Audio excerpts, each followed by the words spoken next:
Perkara kematiannya si Eki sama Vina, saya terus terang saja, saya ikut berduka cita terhadap kepada keluarganya Eki atas meninggalnya anaknya. Saya prihatin dan sangat berduka cita. Begitu juga keluarga Vina, saya berduka cita, saya ikut prihatin ke atas kematian ini. Tetapi ku bilang, jangan sampai, perlu kita garis bawahi, jangan sampai yang orang tidak melakukan perbuatan itu, walaupun ada kematian, dia dikorbankan di dalam, yang enggak, jangan sampai terjadi seperti ini. Nah, kalau yang itu Rudiana mengatakan, kan tadi pertanyaan itu Rudiana mengatakan seakan-akan dia akan menjadikan tersangka, kan gitu kan?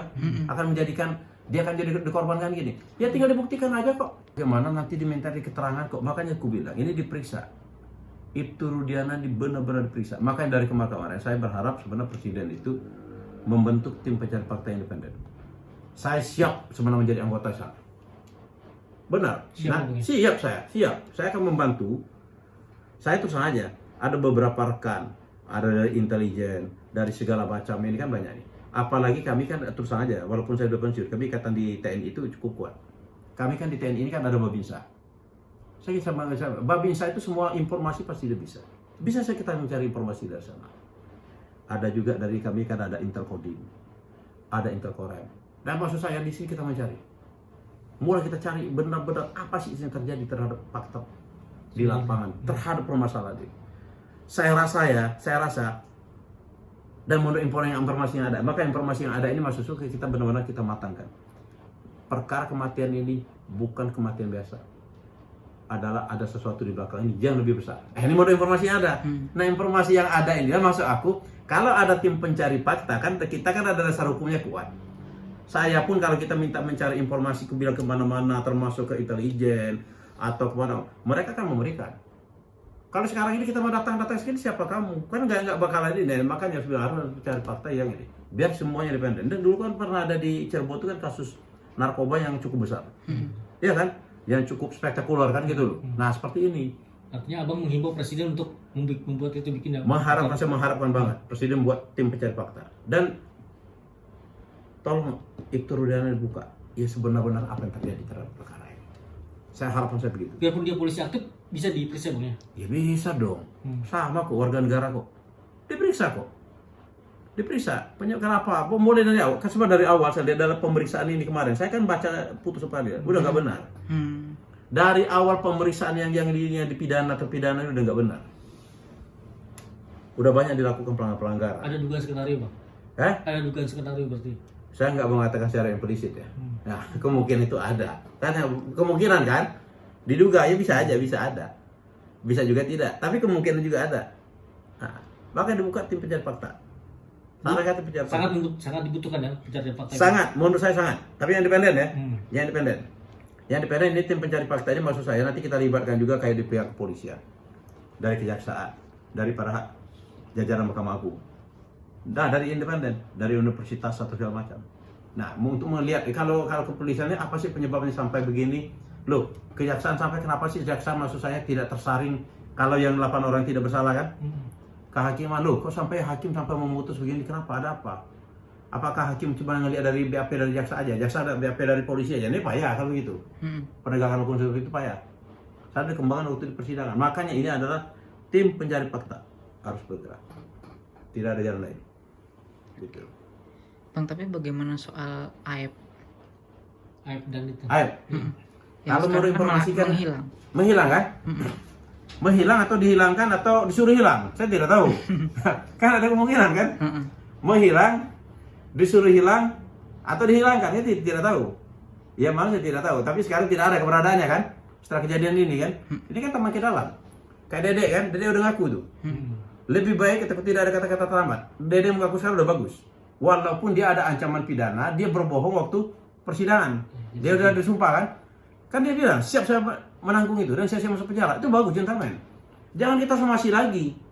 Ini ada pengacara katanya, aku nggak jemput pengacara nama pengacaranya. Dia bilang akan somasi 3 kali 24 jam. Kalau nggak, iya, orang udah ngaku mau jujur kok mau disomasi kan gitu loh. Nah, ya kita lihat ini ya. Kita memang ada pengakuan seperti ini bagaimana kan gitu. Biar terbuka terang-benderang. Kasihan, saya bilang kasihan. Dan saya tidak ikhlas. Pernah saya sampaikan, saya tidak ikhlas pembuntu berkeliaran. Tidak ikhlas saya. Dan saya tidak ikhlas juga kalau bukan pembunuh dipenjarakan. Apalagi ini masyarakat bawah, masyarakat kecil, masyarakat yang tidak punya, ya kan biaya dia untuk untuk bantuan hukum segala macam ada kan kasihan. Aku benar, saya kasihan banget. Jangan-jangan hanya karena ekonomi kan mereka sampai ditahan, disewenang-wenangan itu. Makanya kemarin saya tertarik untuk membantu Peggy Setiawan ini. Kami dalam kasus Peggy Setiawan ini bukan saya mengeluh ya, bukan mengeluh. Itu dana kami sendiri. Dan banyak waktu kami perjuangkan waktu. Tapi kami mau menunjukkan, kami akan membela masyarakat bawah yang tidak punya. Kalau aku bilang masalah materi mana ada kami dapat dari sana. Tapi jadi masalah ikhlas. Kita tunjukkan. Tapi alhamdulillah kebenaran itu sebenarnya bukan berpihak kami, bukan.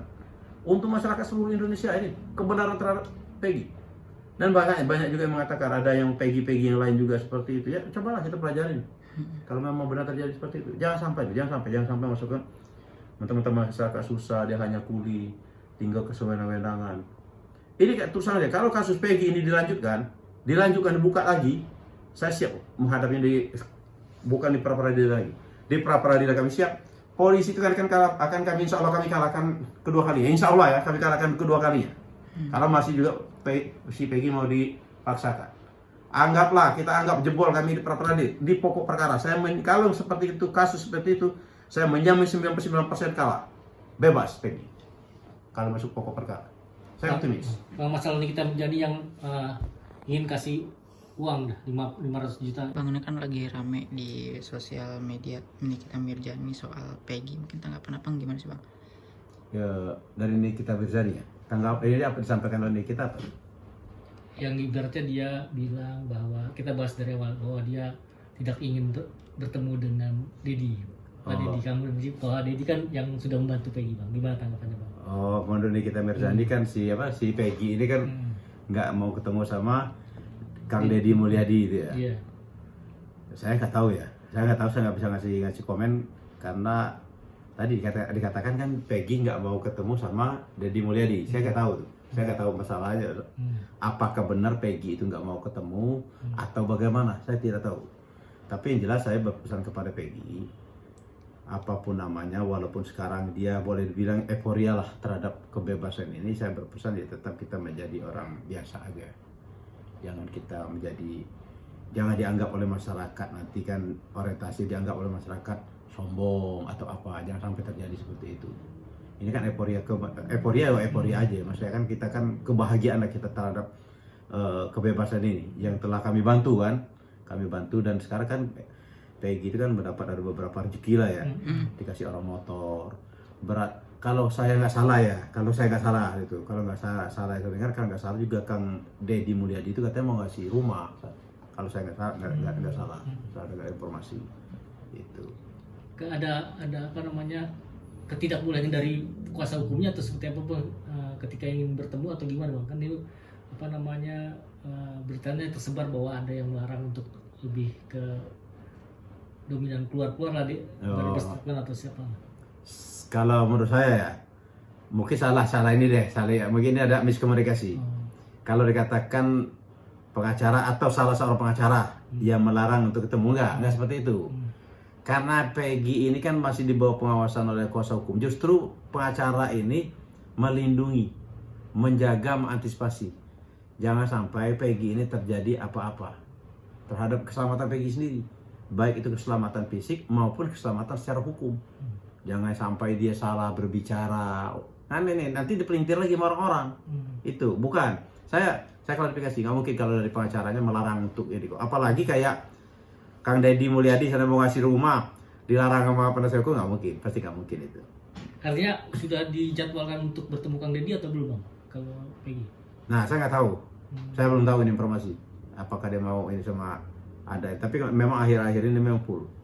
Saya lihat full ini si Peggy ini kan diundang beberapa di podcast, saya bilang segala macam. Wajar-wajar aja sih, menurut saya wajar-wajar aja karena beberapa media kan juga minta keterangan dari si Peggy ini gitu. Artinya memang belum ada waktu ya Bang, bukannya dia tidak ingin ketemu dengan dia. Iya, belum ada waktu. Jangan sampai juga saya gini, mungkin bisa jadi juga dia seandainya dibilang dia salah kepleset cara berbicara. Jangan jelas di hati dia tuh pasti mau ketemu. Apalagi kan Kang Deddy ini kan udah banyak jasa lah. Kita akui, jasa dia baik secara moral maupun secara material. Si Kang Deddy Mulyadi itu. Ya nggak mungkin dong. Saya nggak yakin kalau Peggy nggak mau ketemu tuh nggak percaya saya. Gak terkait Nikita Mirzani nyenggol-nyenggol Peggy yang tidak ingin bertemu gimana bang? Artinya mengingatkan mungkin Nikita Mirzani maksudnya mengingatkan Peggy dia sudah baik lah gitu gimana? Kalau saya ya apa sampai saya sempat juga ngeliat sih di entertainment itu katakan siapa namanya si Nikita Mirzani ya mengatakan apa itu. Menurut saya berpikir positif aja deh. Saya berpikir positif yang jelas Nikita Mirzani menurut saya dia ada perhatian kepada Peggy. Nah, ya perhatian inilah Peggy pun koreksi diri. Apa yang disampaikan oleh Nikita Mirzani itu tinggal itu aja kok. Nggak usah kita saling jawab menjawab, saling serang menyerang, enggak. Kalau itu kan berarti kan ada perhatian dari Nikita Mirzani itu memberikan Peggy kamu yang begini loh, yang begini. Mungkin cara penyampaiannya kan gitu loh. Yang jelas kalau saya adalah positif. Bagi saya mengatakan positif. Berarti Nikita Mirzani perhatian kepada Peggy, tinggal Peggy juga harus apa disampaikan orang itu diterima. Ini nggak usah kita mau saut-sautan kayak berbahas pantun gitu loh. Bang, tapi ngelihat kasusnya sekarang gimana sih bang? Saya kayak makin panjang ya tuh sampai yang 6 tersangka segala macam, semua orang itu pada ikut terlibat nih. Gimana bang ngeliat kasusnya Vina ini? Kalau saya mengatakan makin panjang enggak sih, justru menguraikan. Enggak, ini bukan makin panjang, menguraikan agar yang sisanya ini di luar Sakari kan udah bebas nih. Bebas tapi dia tetap PK. Karena apa? Dia beragam, dia tidak melakukan kok. Dan saya berkeyakinan, ini keyakinan saya melihat dari analisa saya sebagai orang hukum, dan saya setelah sidang masalah Peggy Setiawan ini, saya lihat di putu-putu pengadilan, aku yakin yang 7 orang masuk penjara termasuk si Kak Saka itu tidak melakukan perbuatan ini. Ini keyakinan saya, ini keyakinan ya.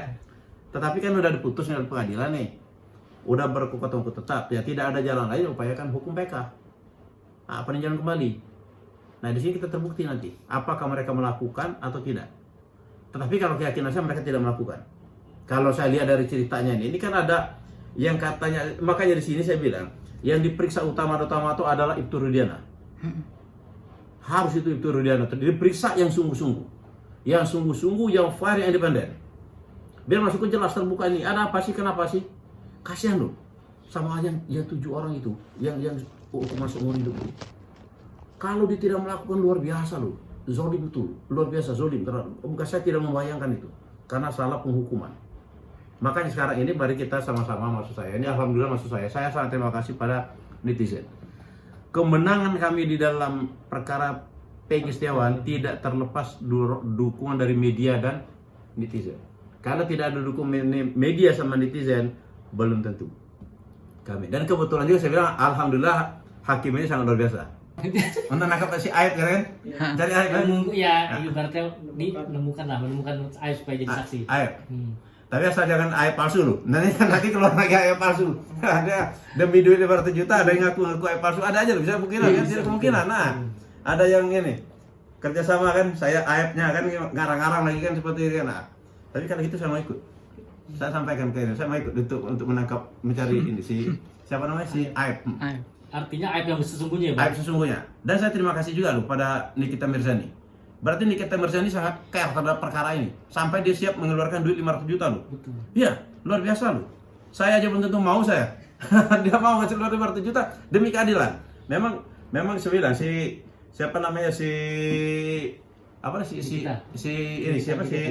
Nikita. Dia perhatian betul. Luar biasa. Menurut saya luar biasa dia. Artinya dia di luar dari keartisan dia bang, ibaratnya dia di luar jadi netizen lah. Sampai dia ingin mengeluarkan saya baru 500 juta. 500 juta luar biasa loh. Dia mau mengeluarkan 500 juta demi keadilan. Demi keadilan loh. Apa kok sekarang menjadi